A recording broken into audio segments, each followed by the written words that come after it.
Earlier on, I spoke to Moustapha Sow, who is the CEO of SF Capital and is currently attending the Africa CEO Forum. I began by asking him how Africa can emerge from the current global shocks. Every time there is a crisis, a crisis everywhere, Africa paid a price for it. And the price is, we know it, is inflation. Why? Because we import everything. This debate has been ongoing for the past 50 years. What do we need to do now is to execute. I think we have the plan. We know what we need to do. That's not a debate anymore. The right thing to do now is to execute. How to emerge from global shocks is at the heart and center of the conversation at the Africa CEO Forum. What has stood out for you in terms of what our leaders are saying or what they're doing to address it?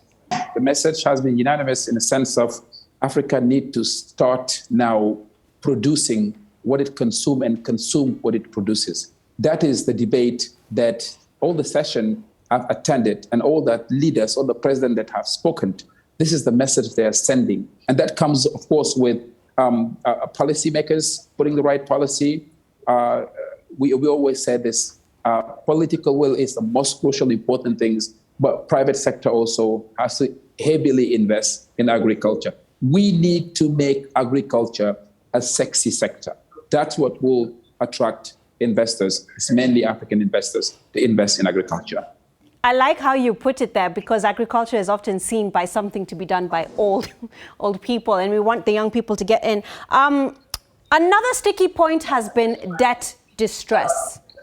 What can be done to sort of manage the challenge of debt distress? No matter how high it is, can be sustainable. The problem with that is unsustainable debt. And sustainable debt is you borrow money and you don't use it the right way. We need money to invest, again, in infrastructure, in agriculture.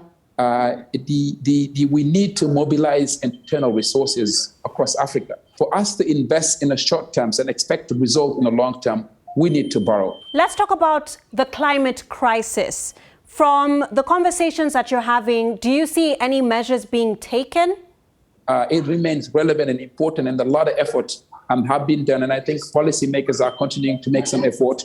But personal view is it's going to be extremely difficult to keep the momentum to where we were 2 years ago to now, because priority has changed. And the reason why that changed is COVID passed, and then this Ukraine and Russia crisis